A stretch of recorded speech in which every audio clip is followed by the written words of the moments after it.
En ocasiones, destapar un horror supone sacar a la luz muchos otros. Y si en cualquier país el hallazgo de una fosa común es testimonio de una atrocidad, en Colombia es reflejo de más de una. La fosa común hallada recientemente en Dabeiba alberga no solo a víctimas del conflicto colombiano, sino víctimas de una de las prácticas más monstruosas de décadas de una guerra ya de por sí monstruosa: el asesinato de civiles indefensos y ajenos al conflicto para presentarlos como bajas enemigas en combate. Una práctica conocida, o mejor dicho, descrita como falsos positivos, porque lo de conocida es hasta cierto punto relativo. A mí no solamente me mataron a mi hermano, a mí me mataron a mi mamá en vida. Soy hermano de Jaime Steven Valencia Sanabria, menor de edad, que la Brigada 15 me lo mató vilmente a un niño. Mi hermano, ¿quién era? Steven, un niño. Yo hoy en día no lloro, porque el llorar me hace débil y el no llorar me hace fuerte. Esa es Zoraida. No lloro, porque ya yo no tengo lágrima. En el año 2008, decenas de jóvenes de Soacha, un municipio popular del conurbano de Bogotá, desaparecieron misteriosamente y pocos días después sus cadáveres fueron presentados como guerrilleros muertos en combate a más de 600 kilómetros de distancia. Los jóvenes habían sido embaucados por militares con falsas promesas de trabajo para posteriormente ser drogados, ejecutados y, una vez muertos, vestidos como guerrilleros. Este caso fue el que destapó la práctica. Los falsos positivos vienen de muchísimos años atrás. Lo que pasa fue que en el 2008 aparecieron unas viejas locas, como nos dicen a las madres de Soacha. Unas viejas locas que nos dolió que nos hubieran quitado a nuestros hijos. De esta manera destapamos lo que dicen algunas madres, una olla podrida que había dentro de las Fuerzas Armadas de Colombia, o que hay, porque lamentablemente esto no ha parado.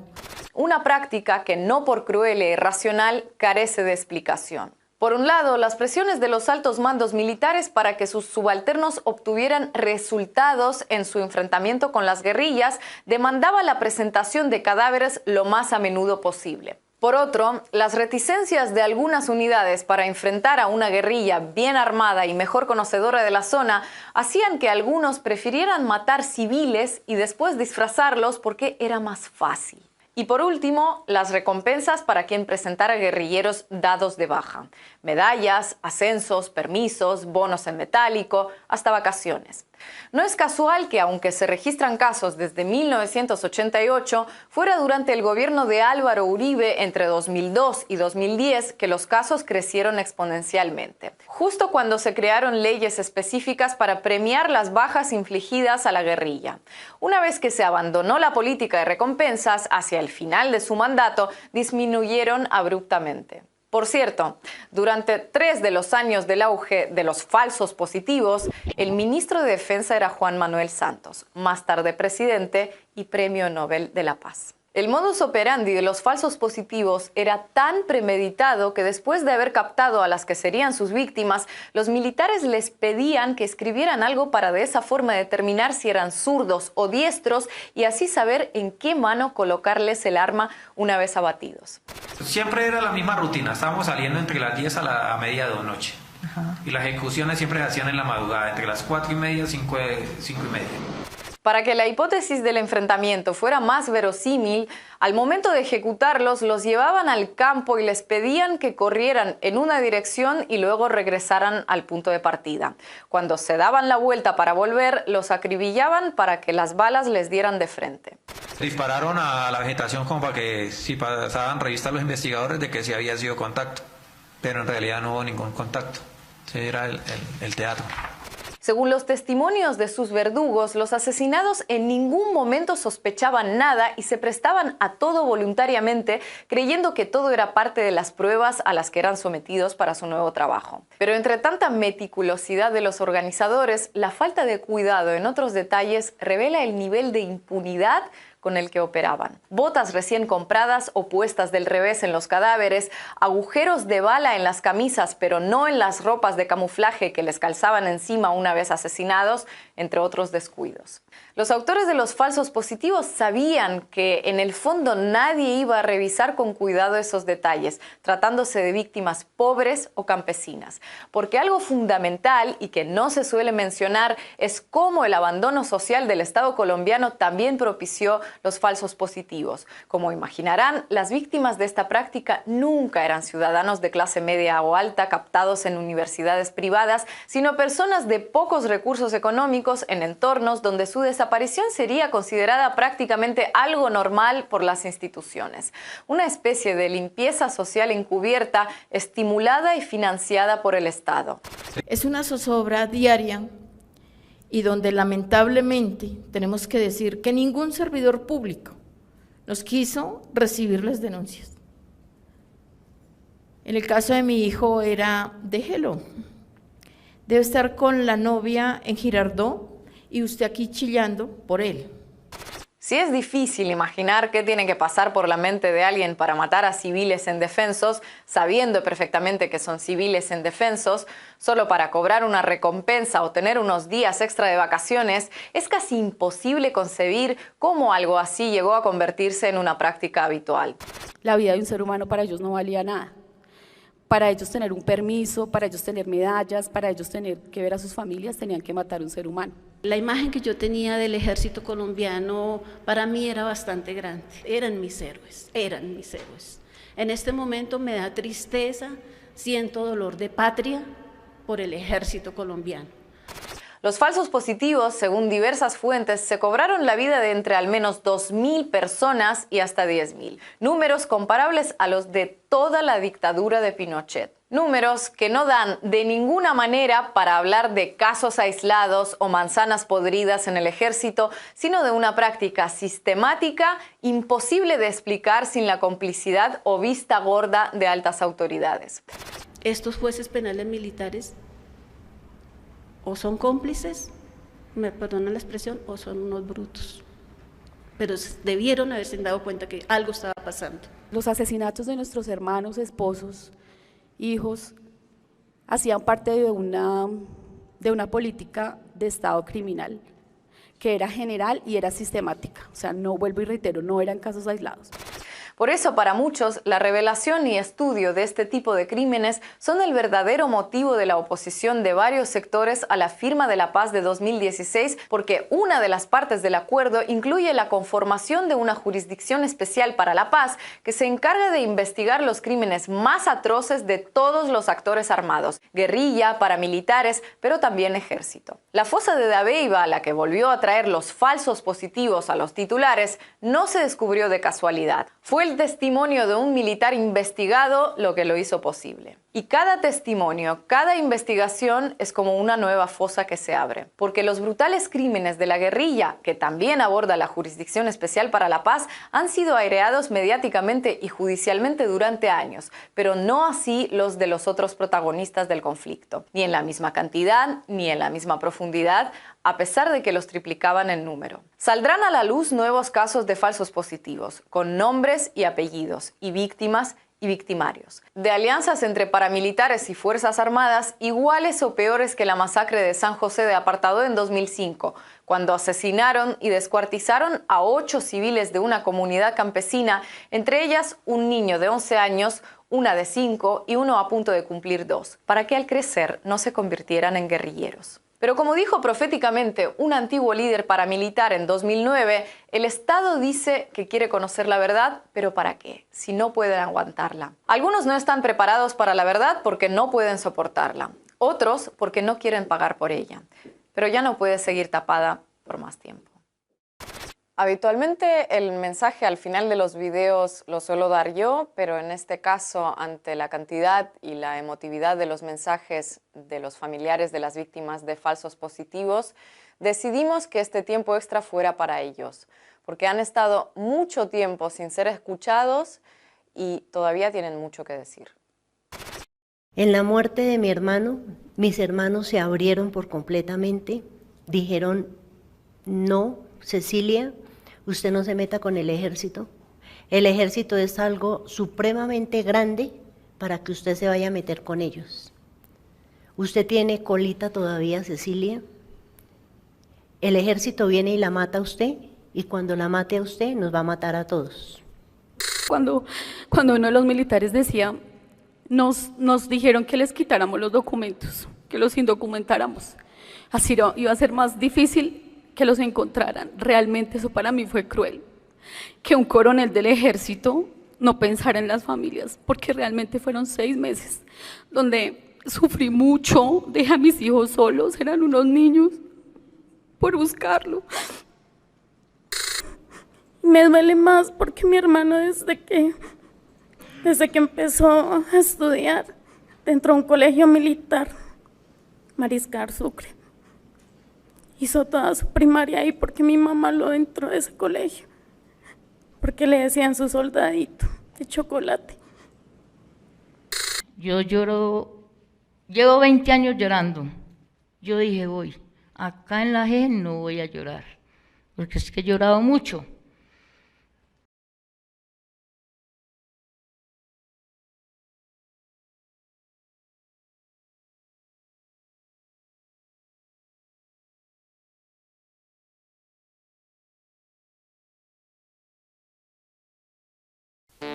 ¿Qué tal? Esta semana, un juez de la ciudad de Bogotá ordenó eliminar de cualquier espacio posible el mural del Movimiento Nacional de Víctimas de Crímenes de Estado titulado ¿Quién dio la orden? Un mural que retrata a 5 miembros del ejército que, según esa colectividad, son responsables de innumerables casos de falsos positivos que se dieron durante el gobierno del señor Tenebroso. ¿Cierto, señor Tenebroso?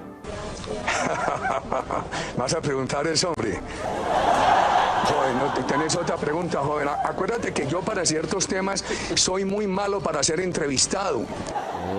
Ya, no, pues sí, no nos hemos dado cuenta. Recordemos que hace un tiempo el mural lo estaban plasmando en una pared de la capital del país y que el mismo día de ser pintado fue destruido por miembros de las fuerzas militares. Ahora pretenden que la imagen desaparezca de las redes sociales por cuenta de la tutela interpuesta por el general Marcos Evangelista Pinto. El fallo también le ordena al movimiento de víctimas abstenerse de publicar y reproducir la imagen. Ya saben, no la compartan, no la difundan, es ilegal. Desde el glorioso partido Centro Democrático, mano firme, corazón grande, se propuso que en la reforma política que se presentará en el Congreso se incluya el voto para los miembros de la fuerza pública. ¿No lo entiendes? Nos usan como víctimas para que el ejército se luzca. ¿Somos tan estúpidos?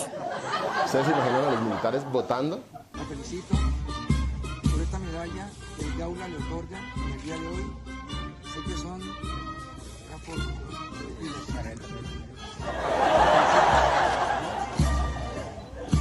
La felicito también para usted. Todos los funcionarios del Ministerio de Defensa, todos los comandantes, todos los miembros de la fuerza pública, siempre lo llevaremos en el corazón. Muchas gracias, señor presidente. Ya, les quedaría como difícil escoger entre tantos candidatos, ¿no? La propuesta obviamente ha levantado bastante polémica y claro, definitivamente sería un error enorme, pues se rompería con la neutralidad de quienes tienen las armas del Estado. Tan asustados estarán los del Centro Democrático para las elecciones del 2022 que quieren poner a votar a la fuerza pública. Me estoy basando en su libro. No. Me estoy basando en su libro. No me das tiempo, no me das tiempo, por ejemplo, para... No tienes la gallardía de preguntarme por cada caso en particular. ¿Ustedes se acuerdan de que Chávez le permitió el voto al ejército en el país vecino? O sea, ¿no que con Duque no nos íbamos a convertir en una segunda Venezuela? Sadu Hernández, autora del prólogo del libro Mi Confesión, una autografía de Carlos Castaño, ahora realizó una entrevista exclusiva y muy esperada por los colombianos de bien con Andrés Felipe Arias. Allí, con la acostumbrada argumentación que la caracteriza, dijo lo siguiente. Hay pocos personajes en Colombia tan odiados. ¿Y cuál es su delito? ¿Ser prepotente? ¿Ser uribista? ¿Eso merece 17 años de cárcel? En Semana TV, entrevista con Andrés Felipe Arias. La primera vez que habla desde la prisión. Oiga, señora periodista, Arias no está preso por ser uribista y prepotente. Arias está en una casa campestre con lujos y custodiado por el ejército, en la cárcel por ser corrupto, por celebrar contratos sin cumplimiento de requisitos legales y por peculado por apropiación a favor de terceros. ¿Por qué carajos no intenta hacer bien su trabajo? Muy difícil. Me declaro, yo soy una persona de ideología de derecha, en unas cosas soy centro derecha, en unas cosas soy más derecha, pero soy una persona de derecha y con mucho orgullo. Es decir... De derecha. No, pues con razón en España no la quieren. Después de una dictadura de 40 años, ¿cómo se la van a aguantar por allá? Es que el periodismo de esta señora es más engañoso que este señor.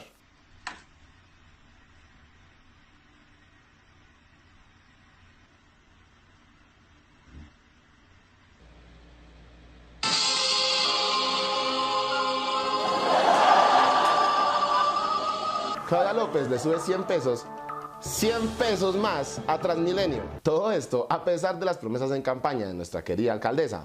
Bueno, algunos le llaman traición al electorado. Yo le llamo no nos hagamos los maricos. Política. Esto decía la entonces candidata sobre algo tan inaceptable como subirle el precio a las chimeneas con ruedas llamadas Transmilenio. ¿Vamos a tener aumento de tarifas para sostenerlo? No, perfecto. Lo que vamos a hacer es crear una mesa, Procuraduría, Contraloría, contratistas y alcaldía para renegociar con base en la demanda real los contratos del SITP. Yo te digo, mientras no mejoremos la calidad del servicio en Transmilenio, sería inaceptable. Bogotá se volvería Santiago de Chile en un minuto, donde subamos las tarifas de Transmilenio sin que haya mejorado la calidad del servicio. Pues sí, desde esta mismísima semana, la tarifa del SITP y del amado por todos los bogotanos sistema Transmilenio tendrá un alza de 100 pesos en el pasaje, mientras que Luxemburgo decretó por estos días que todo el transporte público debe ser gratuito. O sea, ¡gratuito! Pero pues a ver, mamertos, ¿qué tenemos que enviarle nosotros a países como esos si aquí las propuestas respecto a movilidad son súper innovadoras? O sea, no sé, me refiero a ideas como cambiarle el color a los nefastos buses de Transmilenio o algo así. Simplemente para demostrar y presentar esa reconciliación con el medio ambiente, cómo Bogotá reverdece y estamos analizándolo precisamente en términos de costos y de impacto que tendría para los usuarios. ¿La idea es suya, doctor Ramírez? Estamos trabajándolo en conjunto con la alcaldía. Como ustedes saben, nosotros no trabajamos solos, estamos con la Secretaría de Ambiente, con la Secretaría de Movilidad y por supuesto desde Transmilenio revisando todos estos tipos de ideas. ¿Y están pensando en buses qué? ¿Buses verdes? Serían verdes, amarillos, rojos, dependiendo de la tecnología que tengan los buses. Amigos, y si en vez de estar pensando en pendejadas como cambiarle el color a los buses, pensamos en cómo mejorar este sistema de Ay, no, pero están volando, ¿qué creyeron? ¿Que era bro? No, es en serio. Pero pues toca, mi hermano, la vida sigue. La duda que me queda ahora es, o sea que ahora Transmilenio tendrá el color del partido de gobierno en Bogotá. Sean testigos de nuestro poder, la luz de la linterna verde. ¡Eso, equipo! En su última visita a Colombia, o sea, no donde se tomó la foto con los rastrojos, sino en donde le pusimos un avión a su disposición, el presidente interino de Venezuela, Juan Guaidó, expuso que el senador Gustavo Petro era cómplice de la dictadura en Venezuela y que además ha recibido financiamiento de la corrupción en el vecino país. Sin duda Gustavo Petro desestima porque es cómplice de la dictadura de Maduro, además con claros indicios de que ha sido financiado a través de dinero de la corrupción venezolana. Ante las declaraciones, el Consejo Nacional Electoral abrió una investigación en contra del senador Petro y anunció que citará a Guaidó para que presente las pruebas que sustenten lo dicho. Ante esto, el senador Gustavo Bolívar decidió retar al autoproclamado presidente de Venezuela, diciendo que si Guaidó presenta por lo menos una sola prueba de que Maduro financió la campaña presidencial de Petrovsky, él renunciará a su curul en el Congreso. Uy, pero Gustavo, espera, ¿por qué ponen la atención a este tipo que ni poder tiene? Algo así deberías hacer con el que se cree presidente. ¿Cómo estás tú? ¿Cómo te sientes, pana? Es el presidente. ¿Cómo estás, Jordi? ¿Cómo estás? Cuenta con nosotros, ¿yo? Cualquier cosa que necesite, habla con Daniel y con nuestros diputados y cuenten con nosotros. Un valiente y pa'lante, ¿ok? Vamos a lograr la libertad de nuestro país. Es que voy a venir a echar porras. Mañana es domingo, ¿verdad? Sábado, ¿verdad? Ajá. Va a haber el partido de los chavillos, van a jugar a las 10 de la mañana, van a jugar la final, entonces estoy invitado y va a haber parrillazo y la chingada saca ahorita. Bueno, entonces, pues no voy a poder, mira, te voy a caer el martes. Fuerza, ¿ok? Dios te bendiga. Cuídate, chiquita. Habrá que esperar con qué rastrojo de mentiras sale Guaidó. Mi nombre es Gustavo Bolívar, el mamerto que sí paga impuestos, pero me dicen Wally y esto es Wally Opina. Bienvenidos.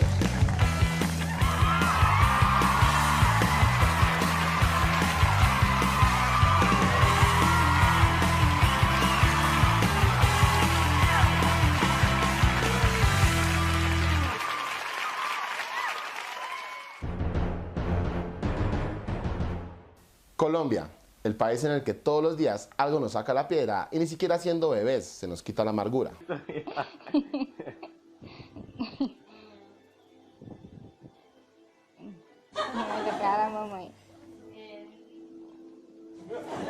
Por estos días nos sacó la piedra la noticia de que un juez del Juzgado 13 del Circuito Civil de Bogotá ordenó al Movimiento Nacional de Víctimas de Crímenes del Estado, MOVICE, eliminar en el término de 48 horas el mural llamado ¿Quién dio la orden?, de paredes, redes sociales, medios de comunicación hablados o escritos, etc. Un juez ordenó eliminar una imagen en la que se señala a los generales Mario Montoya y Marcos Evangelista Pinto, entre otros, de ser responsables de ejecuciones extrajudiciales. Según el fallo, aún no existe una decisión judicial en la que se vincule a los altos oficiales con este tipo de delitos. Por tanto, pidió que se proteja la dignidad, el buen nombre y la presunción de inocencia de los militares. También ordenó al movimiento de víctimas de crímenes de Estado eliminar en murales, redes sociales y medios de comunicación esta imagen en un término de 48 horas. La decisión se dio luego de una tutela interpuesta por el general Marcos Evangelista Pinto y otra por parte del general en retiro Mario Montoya Uribe, en las que se asegura que se les habían vulnerado sus derechos fundamentales de dignidad humana, buen nombre, honra, presunción de inocencia, debido proceso y buen nombre de su núcleo familiar. ¿De cuál imagen hablará este bendito juez? ¿Cuál imagen será? ¿Cuál imagen? Esperen. No me acuerdo a cuál imagen se están refiriendo. Por favor, ayúdenme a saber qué imagen es para no compartirla. Por favor. Ah, ya. ¿Será este mural? ¿O será esta imagen que nadie, absolutamente nadie compartió en redes sociales? ¿O esta caricatura? ¿O será este video?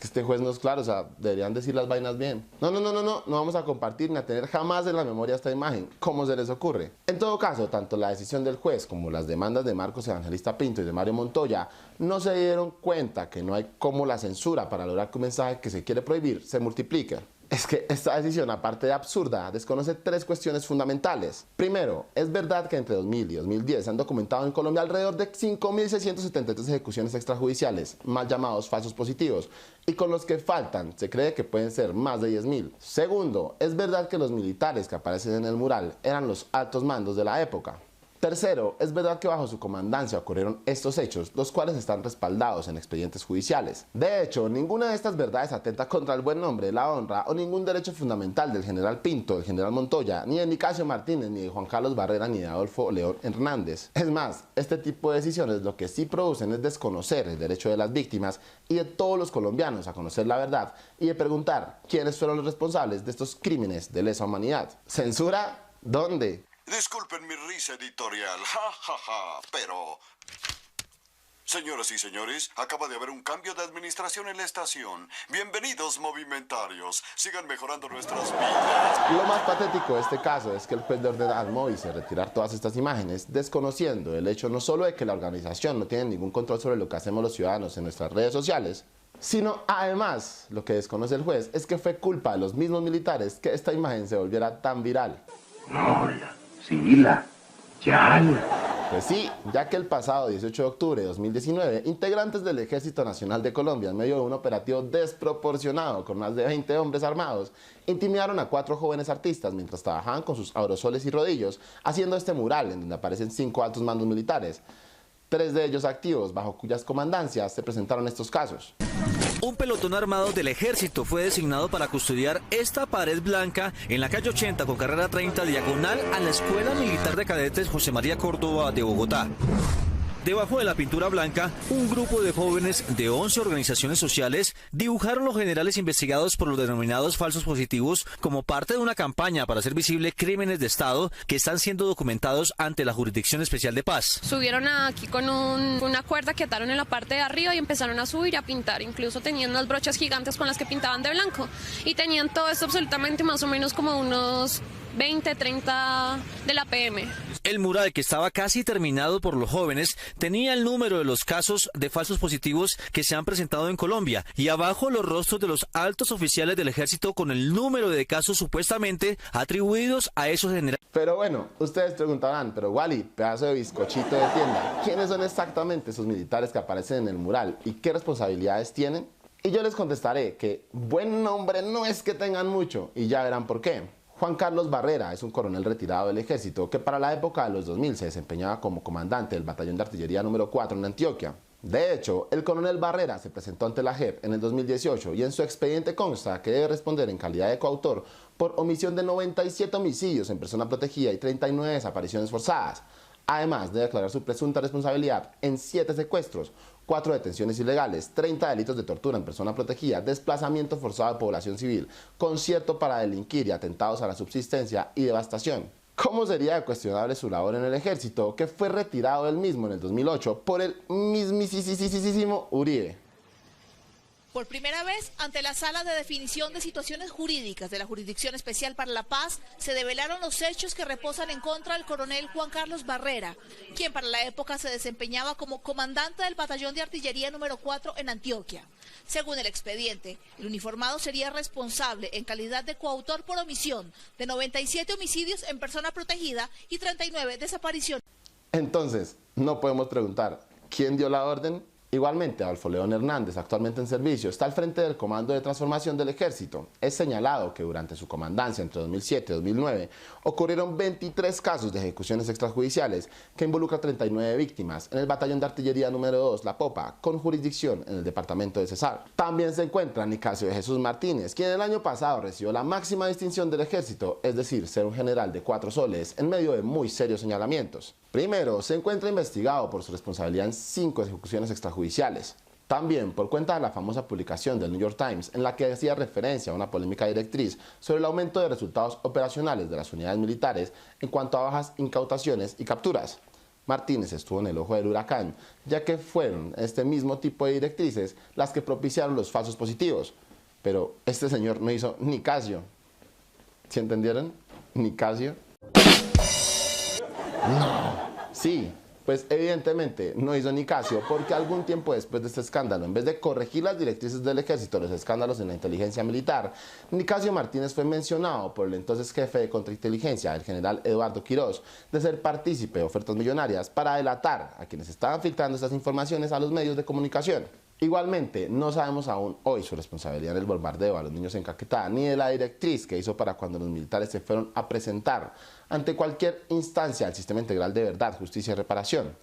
Directriz que básicamente es un libreto a los uniformados para direccionar la verdad. Entonces, no podemos preguntar quién dio la orden y es que abandonó la comandancia del ejército por supuestos motivos personales. ¡Ah, claro! Mejor dicho, todo un sol este señor, ¿no? Pero esperen, eso no es todo. Hablando de soles, quien también resultó ser todo un sol fue el sobrino de Nicasio Martínez. Según una investigación de la revista Semana, el secuestro ocurrió el pasado 20 de julio. El hombre fue abordado por presuntos miembros del Gaula Militar, quienes le presentaron una supuesta orden de captura y se lo llevaron en un vehículo. Al día siguiente, la mamá del joven recibió una llamada supuestamente de las autodefensas en las que le exigían el pago de 800 millones de pesos por su liberación. La mujer dio aviso a las autoridades y la investigación la asumió el Gaula de la Policía Nacional. Por medio de las cámaras de seguridad identificaron el vehículo en el que secuestraron al joven. Se trataba del carro asignado al director de los Gaulas Militares, el teniente coronel César Augusto Martínez, sobrino del comandante del ejército Nicasio Martínez. Vaya, vaya, vaya. ¿Y quiénes serían los que le dieron semejante distinción a este personaje? Pues sí, nuestros honorables congresistas, que le dan una distinción hasta al mismísimo Macías. Es que definitivamente valemos barriga, señor Verga. Asimismo, Marcos Evangelista Pinto, autor de una de las tutelas por las que el juez decidió censurar la imagen que nadie debe compartir, repito, nadie debe compartir, también tiene sus guardados.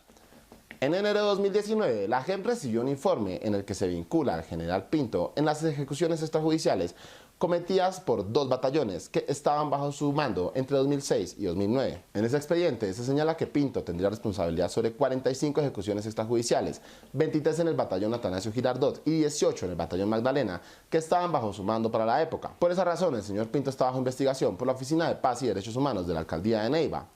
Las víctimas eran de esta ciudad y en su mayoría eran personas de bajos recursos, con problemas de drogadicción y discapacidades mentales. Incluso el sargento segundo William Andrés Capera Vargas, condenado a 20 años de prisión por desaparición forzada y homicidio agravado, afirmó en interrogatorio que no comprendía cómo el entonces coronel Pinto no pudo darse cuenta de las ejecuciones extrajudiciales que ellos cometían. Pero bueno, ¿a que no adivinan qué hizo nuestro pechocho chupesiete ante estas dudas razonables? Pues en diciembre de 2018 lo designó como comandante de la Brigada 13 del Ejército. Que ahí están pintados, o sea, ahí, pero ahí en el mural, ¿no? Por último, se encuentra el general Montoya. Gracias a las gestiones de la JEP, 11 militares han señalado en sus declaraciones al general retirado Mario Montoya, en las que se les vincula con la Operación Orión, cuando comandaba la 4ª Brigada del Ejército Nacional entre los años 2002 y 2003, con desapariciones forzadas y además de los casos de ejecuciones extrajudiciales, de los que fueron víctimas jóvenes de Soacha y Bogotá. El hoy general en retiro, Mario Montoya Uribe, fue comandante del ejército entre el 2006 y el 2008, donde se convirtió en uno de los hombres más fuertes de la política de seguridad democrática del expresidente Álvaro Uribe Vélez. Sin embargo, su nombre empezó a salir salpicado tras el escándalo de los falsos positivos de Soacha, lo que significó el fin de su carrera. En justicia ordinaria, la Fiscalía delegada ante la Corte Suprema de Justicia adelantaba 2 procesos en su contra. Una indagación preliminar por la famosa Operación Orión en Medellín y otra por los falsos positivos de Soacha. Pero con su sometimiento a la JEP, todo quedó en manos de la Sala de Definición de Situaciones Jurídicas de ese tribunal. Su abogado defensor en diversas oportunidades ha manifestado que el general en retiro no aceptará responsabilidad por estos hechos. Tras varios reportes judiciales en el que se cruzan bases de datos y reportes operacionales, durante la jefatura de Mario Montoya se reportaron 6.699 muertos en combate, de los cuales 2.499 casos tienen cuestionamientos. Vaya. Lo peor de todo es que este señor decidió someterse a la JEP, donde se supone que quienes se someten están en la obligación de aportar con la verdad de lo ocurrido en el conflicto armado, independientemente de que se acepten o no las responsabilidades. Y ya que no adivinan qué hizo este señor, pues sí, aparte de negar sus responsabilidades, pues decidió usar su supuesto derecho a guardar silencio. A ver, tan abeja, pues si no va a decir nada, ¿para qué se sometió a la JEP? Genio. Lo más grave del asunto es que con total cinismo en su indagatoria ante la JEP, en el que estaban presentes muchas de las víctimas, el general tuvo el descaro de afirmar lo siguiente. Me duele decirlo, pero los muchachos que van al ejército son los de abajo, los de estrato 1, no van los de estrato 2, 3 y 4. Nos toca enseñarles cómo se utiliza el baño, cómo se utilizan los cubiertos. Entonces no es fácil, doctora, por más que usted enseñe, instruya.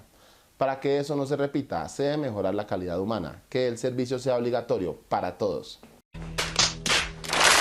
En fin, con todos estos cuestionamientos a las fuerzas militares en un país decente, las investigaciones estarían enfocadas en conseguir aclaraciones verdaderas en vez de premiar a los militares cuestionados. Pero como estamos en Colombia, pues hay un partido político del cual no quiero hablar, pero que ustedes ya se imaginarán cuál es, que siempre se quiere ganar el favor de los militares. Tenemos que algunos miembros del Centro Democrático ahora quieren darle voto a los militares. Chávez Style. Por lo menos puede ser una buena medida para que ahora algunos no tengan que comprar votos, ¿no? Lo único cierto es que con esto los vemos como más maduros. Mejor dicho, a esta gente solo le falta, no sé, crear un partido político con las fuerzas militares que luche contra los grandes males de Colombia como el aborto, la inmigración venezolana, la prohibición de la violencia machista, los homosexuales, el pecado, los ateos, la FARC y todas esas cosas del diablo. ¿Qué? Amigos, les tenemos una información de última hora. De hoy, la fractura en el Centro Democrático parece ser mayor. Lo que era un secreto a voces hoy fue confirmado por una uribista pura sangre. Los considerados más radicales del partido de gobierno están pensando en armar rancho aparte y, lo que es peor, contemplan presentar proyectos incluso por encima de la agenda del presidente Duque.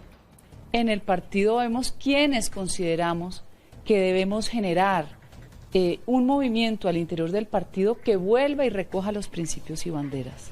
El grupo de rebeldes lo conformarían, entre otros, la senadora María Fernanda Cabal y Paola Holguín y el exprecandidato presidencial Rafael Nieto.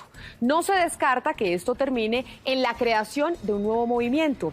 La gran pregunta es, ¿qué pensará el jefe de esa tribu, el expresidente Álvaro Uribe? Uy, pero ¿qué son esas fachas? O sea, me refiero a la ropa, ¿no?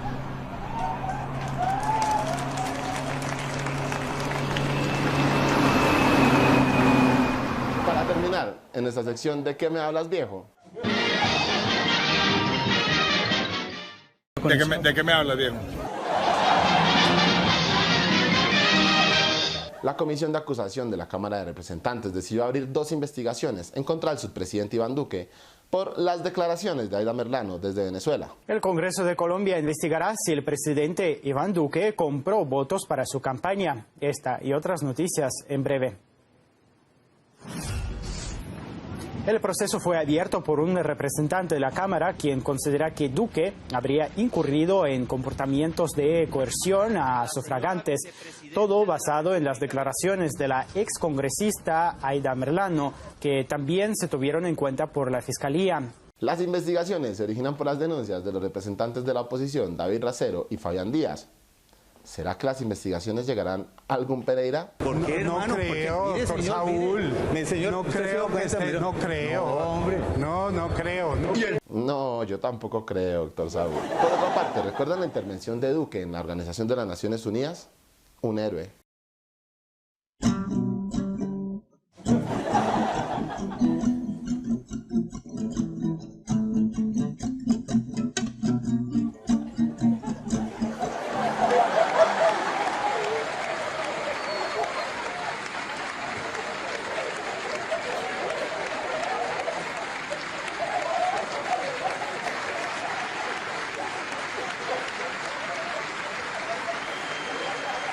No, esa no.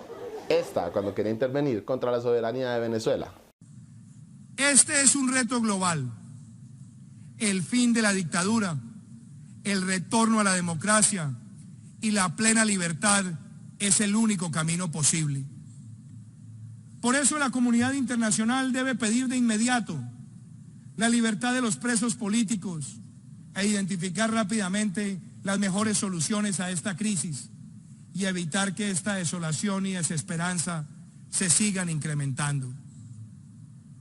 Quiero que las Naciones Unidas escuchen lo que pedimos y celebro que hayan escuchado la solicitud de Colombia y que el secretario general haya designado a Eduardo Stein como representante especial conjunto para los refugiados y migrantes de Venezuela y así elevar esta discusión. Agradezco también a todos los países que nos acompañaron ayer en la reunión de alto nivel convocada por Colombia, donde quedó claro el compromiso regional para abordar esta crisis humanitaria. Grande, valiente, gallardo. Pero ante las nuevas recomendaciones de las Naciones Unidas, hasta Macías salió saltando diciendo que se debería cerrar la Oficina de los Derechos Humanos de la ONU. Porque claro, al uribismo solo le sirve la ONU si es para proteger a sus amigues. El Centro Democrático pidió, por ejemplo, al gobierno en 2018 cumplir el fallo del Comité de Derechos Humanos de las Naciones Unidas a favor del exministro Andrés Felipe Arias, detenido en ese entonces en Estados Unidos, y retirar la solicitud de extradición en su contra. Esto fue lo que dijeron en un comunicado, no es broma. No podemos ocultar la felicidad que nos embarga por la decisión de proteger los derechos fundamentales de Andrés Felipe Arias, en especial su derecho a la doble instancia y en el que reconoce la afectación grave y desproporcionada de sus derechos políticos. Ay, no pueden ocultar la felicidad, no, pues vea, ahí sí le servía a la ONU. Ahora Duque dice que la ONU básicamente se nos está metiendo al rancho.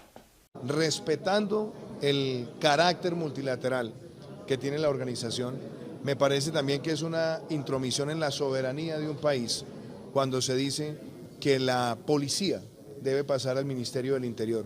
Eso es un debate que le corresponde a las autoridades colombianas en el marco de la institucionalidad colombiana. Aplausos, viva esa coherencia. Como señaló Primni en su reciente columna, Duque, la ONU y los derechos humanos. Para el gobierno Duque, la ONU es entonces legítima para recomendarnos que modifiquemos nuestro proceso penal a favor de Arias, pero invade nuestra soberanía si recomienda que reformemos a la policía. Un doble estándar inaceptable. En últimas, este gobierno cada vez se parece más al de Venezuela. No hay que olvidar que Maduro, por ejemplo, también se ha puesto en contra de la ONU en repetidas ocasiones. No les digo, como 2 goticas de agua. Amigos, hasta aquí el video de esta semana. Les recomiendo compartir, darle pulgar arriba si les gustó y suscribirse a este hermoso canal en el botón rojo de la parte de abajo. También activar la campanita de notificaciones. La pregunta de esta semana es, ¿por qué crees que no se debería compartir esta imagen? Deja tu opinión en la caja de comentarios. Amigos, aquí les dejo mis redes sociales para que me sigan. Un abrazo y nos vemos en el próximo video. Muchas gracias.